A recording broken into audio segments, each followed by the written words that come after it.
Nëse flini gjumë me kondicioner ndezur, urgjent duhet ta dëgjoni këtë video. Kondicionerët janë artikulli domosdoshëm i shtëpisë gjatë ditëve dhe netëve të nxehta ose të ftohta të verës ose të dimrit.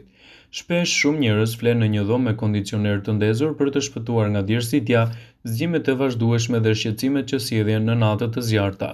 Temperaturat në verë shpesh i kalojnë në 35 gradë, por shumë mjek paralajmërojnë se nuk është e shëndetshme që temperatura në dhomën tuaj të duket më ulët se jashtë.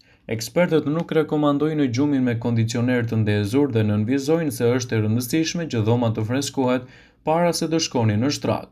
Domethënë, ju mund ta përdorni kondicionerin në momentet që nuk jeni në të, dhoma të arrijë temperaturën e duhur dhe më pas ta fikni.